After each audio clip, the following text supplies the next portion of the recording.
Hi, welcome friends for the revision of uh, chapter 1, Understanding Diversity, part 3. We have already discussed in two previous modules about diversity.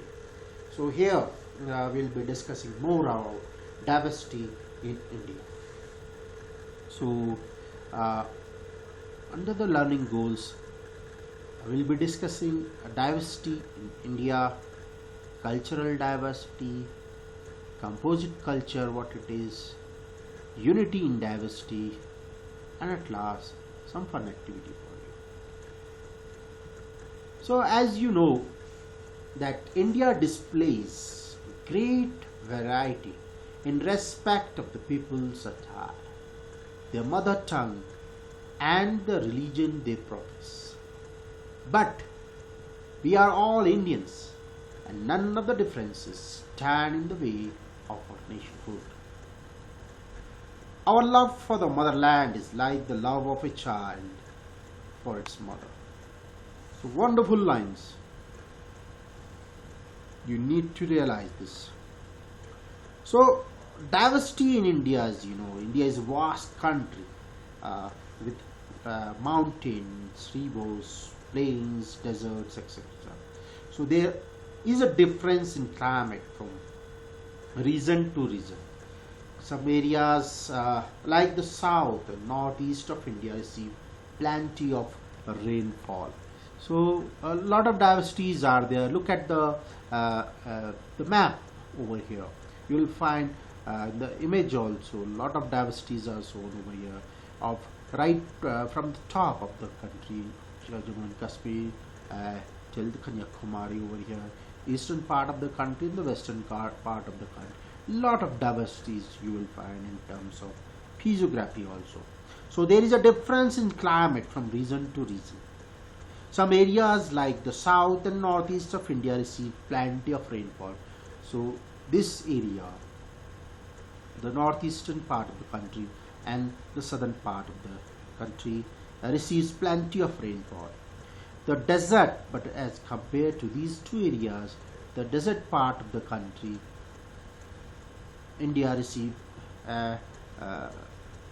scanty rainfall, you can say, very less rainfall occurs over here. So climate influences. So with the climate, what happens? Our activities also, they differ.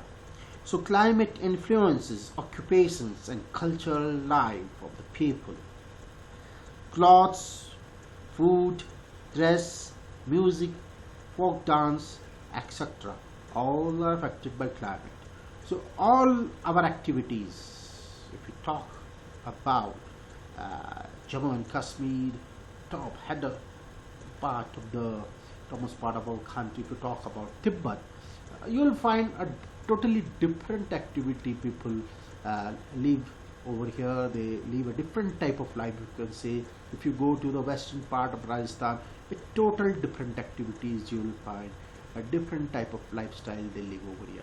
Same with the eastern, the southern part and the central part of the country.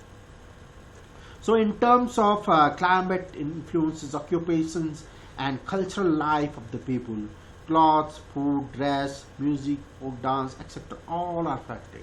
So everything is affected if you talk about the clothes, if you talk about occupations, if you talk about culture, if you talk about food, dress, music, folk dance, everything are affected by the climate of the country. The phrase revered land denotes cultural unity, that is, people being in agreement and acting together for a common cause. We all have common inheritance, common culture, common impressions of the past, and a community of interest. Our cultural unity is the outcome of a common history of victories won and tradition created by a corporate effort. What constitutes a nation is not speaking the same language or professing the same religious faith, but a subjective physiological feeling, psychological feeling, you can say. It is a sentiment of oneness which make those who are changed with its feel that they are the kith and kin. But greater the community of race, languages and religion, stronger would be the bond of nationhood. So the vastness of India has naturally produced a corresponding variety in respect of customs, traditions, languages and religions. Yet India presents great unity in its apparent diversity. So great unity is there. Without, you see that different diversities are there. A lot of diversities. Apart from that, we present a great unity. So this is the specialty you can talk about of our country. So now these diversities will be discussing more about diversity in India. And so you know that India is a vast country with mountains, river, plain, desert, etc. So there is difference in climate from region to region. Climate influences occupation and cultural life of the people. Clothes, food, dress, music, folk dance, etc. all affected by climate. So already we have discussed this. So the diversities that India displays may be described as follows. So under the following headings, we will be discussing the diversity of India. The first one is your diverse physical feature, then mixing of the various races we'll be discussing about. Then we will be also discussing about the religious and communal disparities. So one by one we'll be discussing on these topics. Now first let us discuss about diverse physical feature. Now look at the image carefully. These are the diverse physical features of India. Look at the image and try to identify that these are the features from which part you can identify it, that from which part they are from, like these highest mountains of the world, where they are situated. And you can see the tableland topography, so you know that where this tableland topography are found in the country. So try to identify the place, try to point out what is the name of these places. By this you can easily understand which is the part and the coastal areas. So these are the diverse physical features of India. So you can say India is a country of enormous size and diversity. The mountain zone in the north comprises of many peaks and valleys. The plains of the Ganga and Indus are the most densely populated areas of the earth. Most of this region is a fertile tract. The Sindh-Rajasthan deserts separate the lower Indus Valley from the Gangetic Valley. Northern parts are marked out from the southern India by the Vindhya and Satpura mountain ranges. With a wide range of climatic conditions, India has a rich and varied flora, that is vegetation and plants. So diverse physical features we have. We have the great Himalayas on there. If you talk about the central part, the Deccan Plateau, the flatland topography, this is plateau area. Go to the west, you will find the desert, the Thar deserts, and the coastal area. You know, we are peninsula country. From three sides we are covered with the water. So this is coastal area, long coastal stretch we have. So a lot of mountains, plains and plateaus, the vast Gangetic plains also we have. So all these are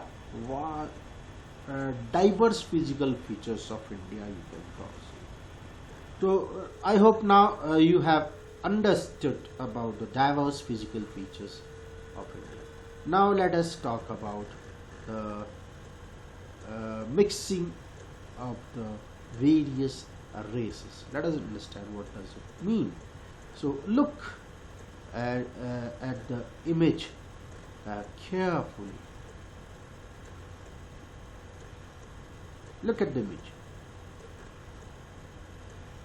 and try to get some idea what differences you find among the people's their dress. Do you find some differences? Okay, let us talk about it. So in our country we meet people of different racial groups: tribe, the Dravidians, Indo-Aryans, the Turco-Iranians, and Mongolian are yellow-skinned people. So we have peoples from all communities. In our country, we meet people of different racial groups. We have tribals also. We have the Indo-Aryans. We have the Turco-Iranians and Mongolians or yellow-skinned people also. So all races we have in our country, peoples from all over the country. So in spite of that, all peoples, all races, they lived together a long time. To talk about the history. So this is the, you can say, speciality of our country, and it is the only country in the world you will find so many races, peoples living together. So this was about the races. Now let us talk about religious and communal disparities. So what does it mean? Let us see. So we discuss about the races. Now let us discuss about religious and communal disparities. So what is this religious and communal disparities? India presents diversity in religions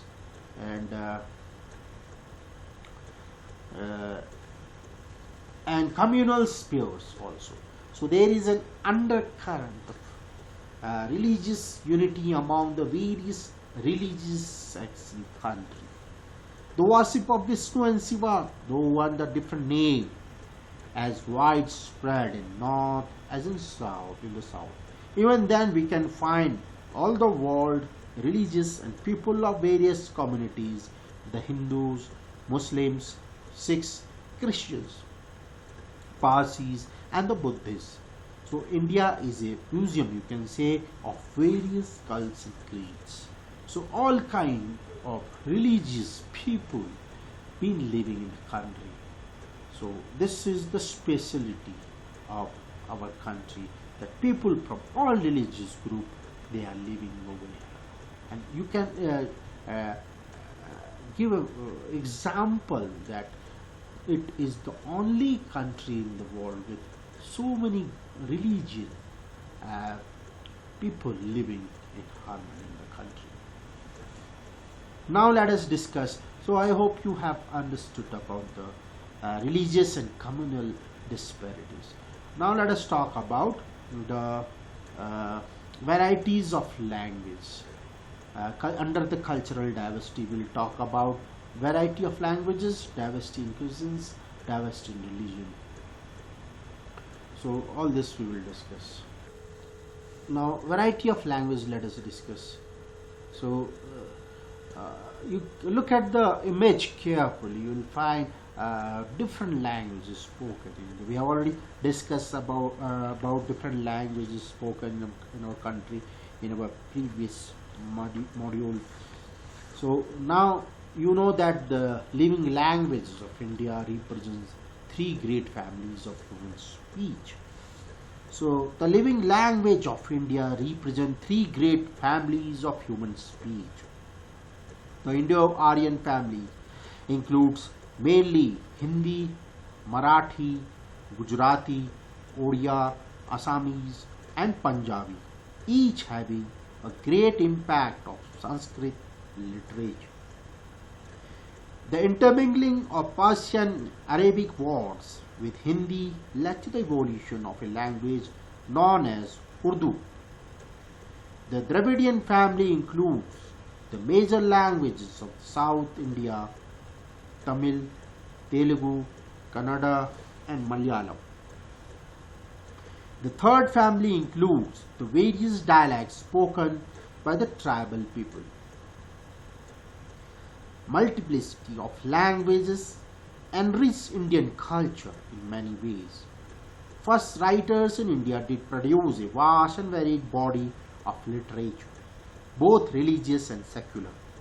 They are known for their great contribution in the field of philosophy, science, mathematics, medicine, etc. Valmiki, Kalidas, and Aryabhatta produced works which made them immortal. Second writers such as Jayasi, Rahim, and Ras Khan made a rich contribution to Hindi literature. Urdu was equally patronized by Hindu scholars. This fostered national integration. So, this is another speciality of our country. People of so many languages, dialects, all they are living here. So, this is about the variety, the cultural diversity, and the variety of language spoken in the country. So, important thing here is the three great families of human speech: the Indo-Aryan family, the Dravidian family, and the tribal community we have. So this is there. Now let us discuss the diversity in cuisine. So what actually it means here? Look at the image. Happy? Yes. So cuisine, Indian cuisine is highly diverse. The cultural diversity of India is reflected in its food. Ingredients used in the cooking differ from region to region. In southern part of India and the coastal regions, coconut is widely used in cooking. So this is the keep listening that what I'm talking about. Southern part, you will find that mostly they use coconut in their food. The ingredients used in cooking is different from region to region. In southern parts of India and the coastal regions, coconut is widely used in cooking.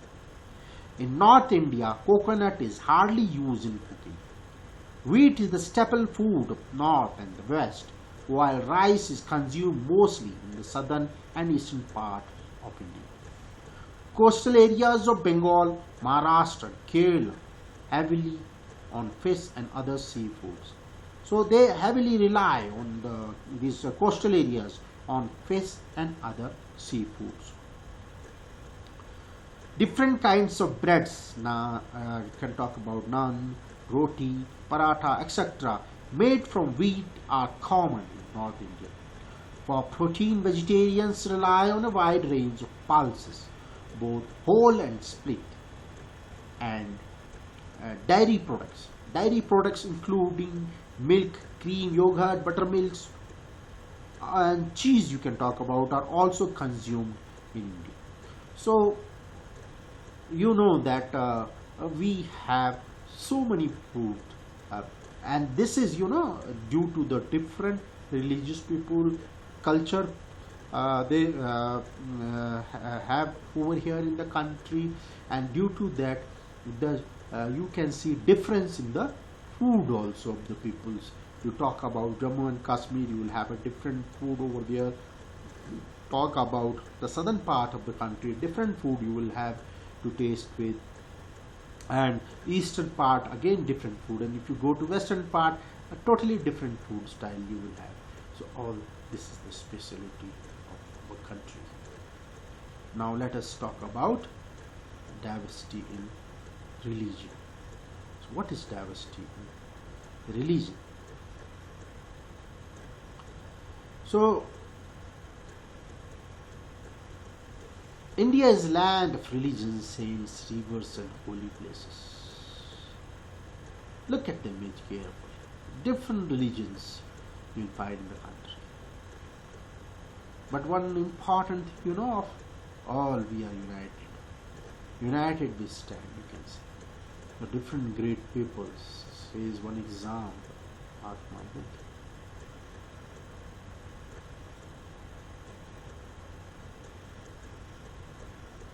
So, diversity in religion. India is a land of religions, saints, rivers and holy places.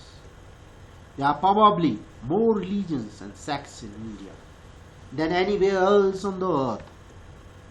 Apart from having nearly all the world's greatest religions represented, India is the birthplace of Hinduism and Buddhism, vital supporter of Judaism and home to Jainism. India has 7 major religions, many minor ones, and 6 main ethnic groups. Religion is central to Indian culture, and its practice can be seen in virtually every aspect of life in the country. Hinduism is dominant faith of India, serving about 80% of the population. 10% embrace Islam and 5% are Sikhs or Christians. Others, about 45 million, are Buddhists, Jains, Parsis, Baha'is, etc. So this is the diverse religion of the country. The people with different religion, all they live in harmony in the country. So we stand united, we stand, we can talk about it. Now let us discuss about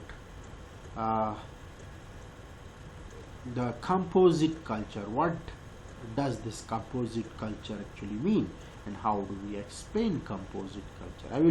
I'll try to explain, although we have discussed in our first module of this chapter, but again in detail I will be discussing so that you understand it properly. How do we explain the composite culture? So you know that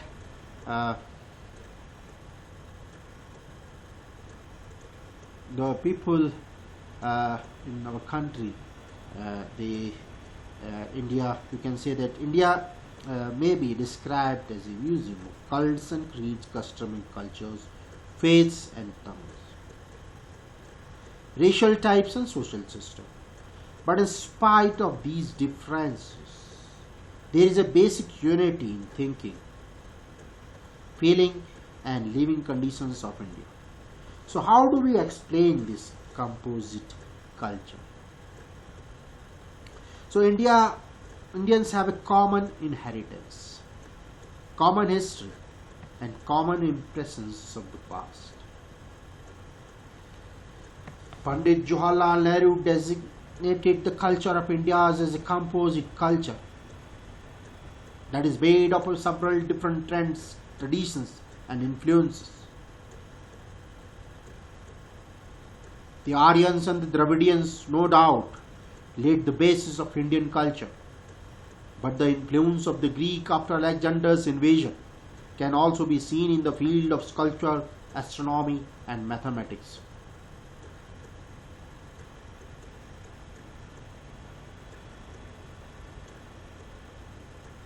The prolonged contact with Islam influenced every aspect of Indian life, religion, art, literature and social arrangement.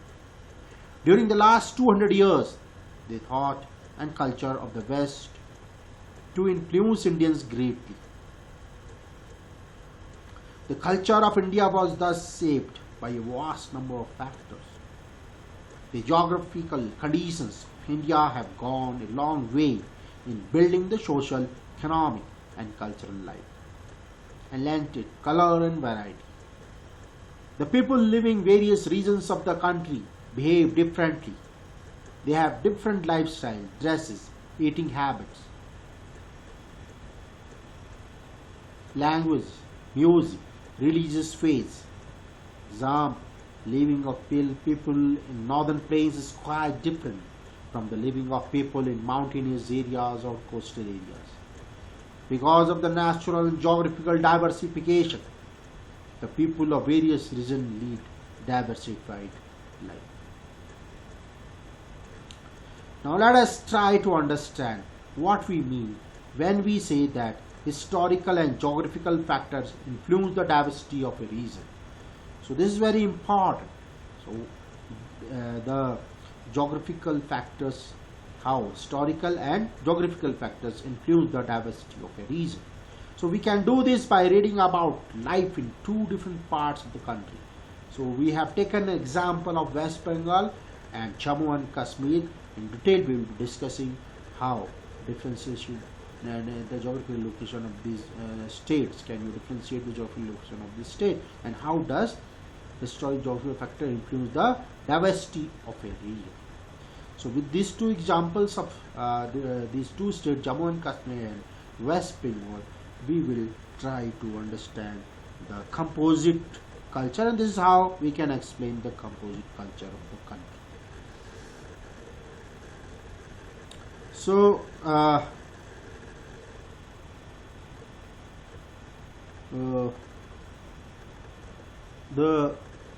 we will be discussing the composite culture under these following heading: the food of the people, the clothes they wear, the economic activities they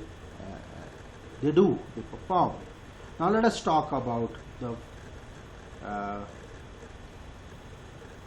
first is your West Bengal. This is your West Bengal. Go to the eastern part of the country, you'll find the location of West Bengal over here. So this is West Bengal. Now let us discuss more about the composite culture of this region. Now look at the image carefully, the picture. You will find the mountainous areas with tea gardens, people picking up the tea leaves, the busy life in Kolkata, and the development going on, the road networks. So West Bengal, if you talk about, is situated in the eastern part of the country. So this is the eastern part of the country. It extends from the densely forested foothills of the Himalayas. The large part of the state covered by old alluvial deposits brought by the streams coming from the west. A long wide belt of the delta running along the sea has a tidal forest, popularly known as Sundarbans. This forest has numerous swamps of saline water. So if you look, here is the Sundarban Delta, world biggest delta you can say, and has numerous swamps of saline water. Summers are hot in these areas. Humidity is high and weather is very dry. 10 to 140 centimeter is annual rainfall is received during this season. Winters are pleasantly cold and receive very little rainfall. Because of the delta region, alluvial deposits and high humidity, the main occupation of the people is agriculture. So main occupation of the people of West Bengal is agriculture. The main crops grown here are rice and jute. Fishing is also another main occupation of the people who are living near the coast. The staple diet of the people is mainly rice and fish. A majority of people here eat rasgulla, cham-cham and sandesh. Most of the people speak Bengali in the West Bengal area. The lifestyle is very simple. They wear traditional and Indian dresses. Women wear sari and blouse, and men wear kurta and dhoti. Durga Puja is the main festival of West Bengal. This state is the biggest production center of jute in the world. So interesting fact, this state is the biggest production center of jute in the world. West Bengal has many washing places. The biggest attraction is the Victoria Memorial. It was built in 1922 in commemoration of Queen Victoria of England. In the beginning, the English had made Kolkata the capital of India. So this was about a brief about discussing about the West Bengal, different culture, different lifestyle, the food, the agriculture, the development you can talk about.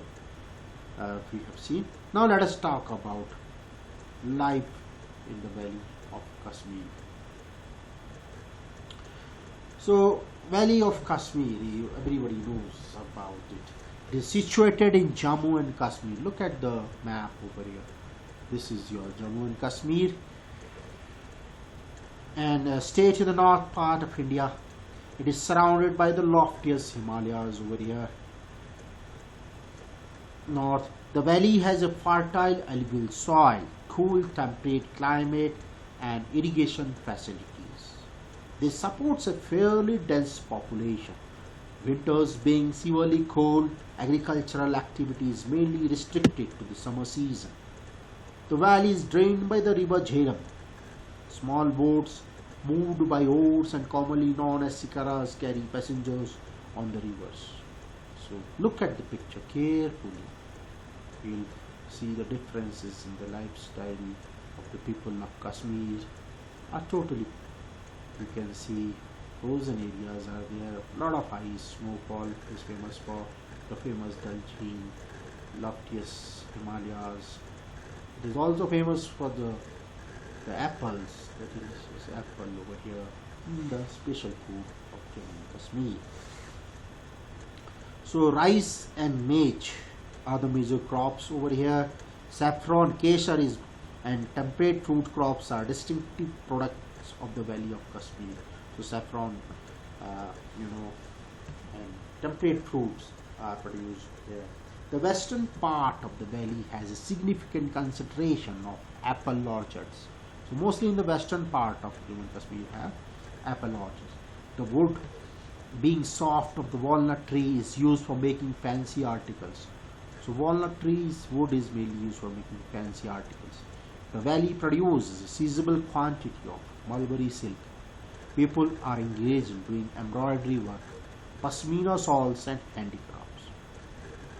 So the West Bengal and the Kashmir valley are quite different in terms of their physical features, economic activities and culture, but both are influenced by Hinduism.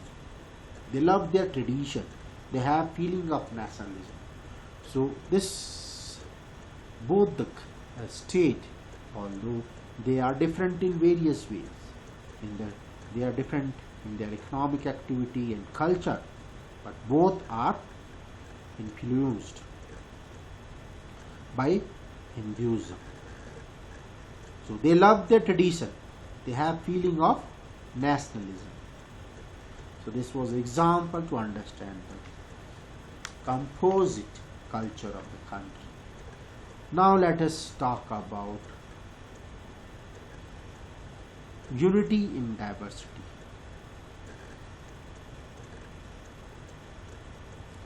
So unity in diversity, despite religious, linguistic and other diversities, the cultural unity of India is recognized as a source of its strength. So you can say when the British ruled India, there was widespread unrest in the country.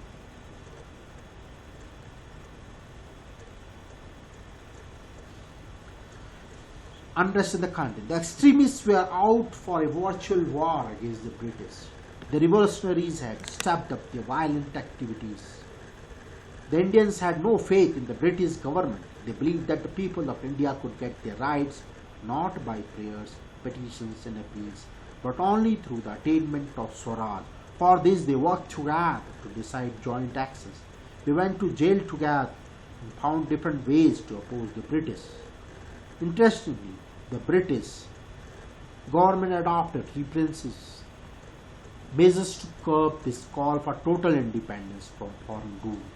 The British thought that they could divide Indians because they were so different, then continue to rule them.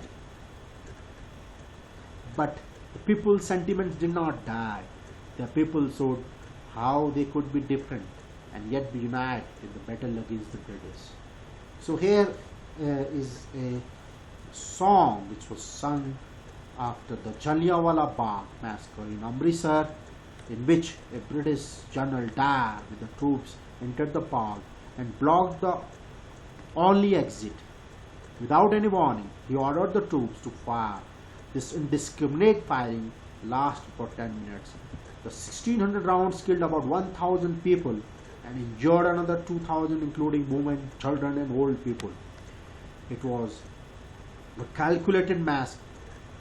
Do you know when did this inhuman massacre occur?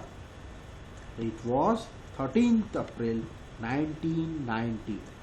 that is the day of Baisakhi, the harvest of festival of Punjab, which they celebrate with a great pomp and so ended in the great tragedy. So this song was composed and sung in the memory of those brave people. Our nation's movement promoted the spirit of common brotherhood, suppressing religious and religion diversity. It brought people of all communities, Hindu, Muslim, Sikh, Christians and Parsis, and from all land, Punjab, Sindh, Gujarat, Maharashtra, on a common platform. So this was the song. Don't forget the days of blood, oh friend, in the midst of your happiness. Remember to shed a tear for us. The hunter has torn away every single flower. To plant a flower in the desert garden, dear friend. Having fallen to bullets, we slept in Jallianwala Bagh. Do light a lamp on this lonely grave, O friend. The blood of Hindus and Muslims flows together today. To soak your robe in the rivers of blood, dear friend. Some rot in jails while others lie in the graves. Do shed a few tears for them, O friend. So beautiful song for the peoples who died in the Jallianwala Massacre. So it was India's people taken from the India's People Theatre Association, IPTA, and this was sung after the Jallianwala Massacre. So try to understand the meaning of this poem. Very simple. If you read, you can understand it, and to remember the peoples of Jallianwala Bagh, this song was sung. So this period witnessed the production of outstanding patriotic songs. These songs and symbols that emerged during the freedom struggle serve as a constant reminder of a country's rich tradition of respect of diversity. Our national flag was used as a symbol of protest against the British by the people everywhere. Pandit Jawaharlal Nehru says in his book, The Discovery of India, that Indian unity is not something imposed from the outside, but rather it was something deeper and within its own. The widest tolerance of belief and custom was practiced, and every variety acknowledged and even encouraged. It was Nehru who coined the phrase unity in diversity to describe the country. So I hope you must have understood this topic, unity in diversity. At last, some fun activity for you. So with this image you can understand the people from all religion, all culture, how we stand together. This is unity in diversity, in spite of so many cultural disparities in food, living habits, clothes, everything we have already learned. We stand together. So this is unity in diversity. At last, some fun activity for you, things to do. Who composed our national anthem? In what ways does the national anthem describe this unity? Hope you must have understood the revision module. We'll meet in the next video. Thanks.